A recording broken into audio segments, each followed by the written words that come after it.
Mailsi bureau chief हाजी मोहम्मद वारिस सईदी की report के मुताबिक हसास अदारे और इंतजामिया की जानिब से रोज की बुनियाद पर ज़ख़ीरा अंदोज़ों के खिलाफ क्रैकडाउन। ज़ख़ीरा अंदोज़ों को किसी सूरत माफ नहीं किया जाएगा, मसनूई किल्लत बर्दाश्त नहीं। मेलसी में हसास अदारे और इंतजामिया की जानिब से ज़ख़ीरा अंदोज़ों के खिलाफ शिकंजा तंग कर दिया गया। तफसील के मुताबिक हसास अदारे की निशानदही पर Shakeel Abbas secretary market committee Mailsi ने आज मुख्तलिफ इलाकों में चीनी के गोदामों पर कामयाब छापा मारा, जिसके मुताबिक मोहम्मद इमरान कोट मलिक 2 कोटा के गोदाम से जो के मतरू रोड 2 कोटा छपाई गई 700 बोरी चीनी। अल्लाह डिवाया गवांस बस्ती लाल सगू रहाइश का फर 400 बोरी चीनी। मोहम्मद अख्तर मोजा लालू दुनियापुर रोड एक गोदाम में 87 बोरी चीनी बरामद की गई।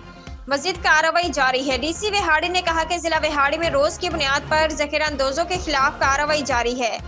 DC Vehari, assistant commissioner Mailsi और हसास अदारों की कारकर्दगी पर शहरियों ने खुशी का इजहार किया।